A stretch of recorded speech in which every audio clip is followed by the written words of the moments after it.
Usa sa mga nabiktima sa travel booking scam sa Santa Fe, disaysay nga bisan usa na kasimana ang nakalabay. Na-traumatize paghihapon siya sa nahitabo hangtod karon. Ang detalye sa report ni Marie Tumabok.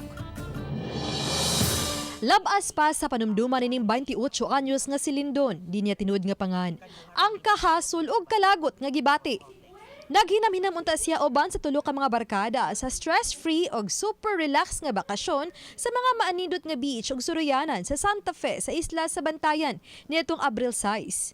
Gani gikan pa sila sa duty ug nilahos na sa paglarga padung sa Santa Fe. Apan imbis mo check-in sa ilang gibook o gibayran nga kapuy-an. Ilang nasuta nga balay di ay sa kapitan sa barangay poblasyon sa Santa Fe ang gitudlo sa scammer. Nakakita kog post sa Bantayan page wherein I can say na it was legit because most of the transactions from the house owners and mga tao dito na mag-accommodate og mga guests are the transaction is really inside the page of Bantayan. Nadubli pa gyud ang ilang stress kay matud pa kun wala niabot ang vice mayor sa lungsod sa Santa Fe. Wa pa sila timana og mablatter ang ilang kasinatian sa police station. Dito sa police station ilang nasayran nga doon na pay laing kapin na po ka grupo nga nabiktima sa scam booking. We have fault man because we don't know the person nga ni transact me. I know that. It's just that what we need is sympathy during the time. Pero wala, or anything or any police report, why? It's hard for them to give that to us. Mauna nga akong naka-add po sa akong frustration. Hinuon na pangitahan og solusyon nila ang ilang problema ug sa makadiyot na kalimtan ng kahasol nga ilang nahiaguman. Iyang panghinaot ng ilang nasinati di na mahitabo sa ubang mga turista. Delete those existing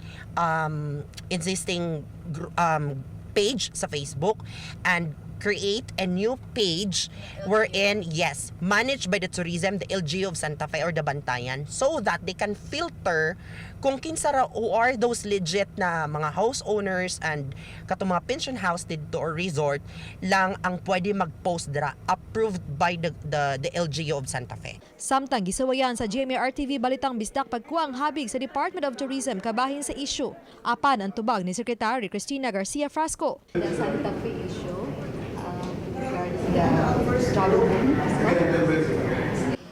This event is designed so that our travelers and tourists who come into the Philippines will feel the genuine welcome of the Department of Tourism and the warmth of the hospitality of the Filipino people. And the effort of the Marcos administration is to ensure that we enhance the overall tourism experience. Sa miaging simana, mipadayag ang lokal nga kagamahanan sa lungsod sa Santa Fe nga pangitaan nila og paagi nga di na masubli ang pagpangilad sa mga turista og matumbok kinsa ang mga scammer. Oban ni Cleofer Lumayag ug Rod Prado, Marie Tumabok.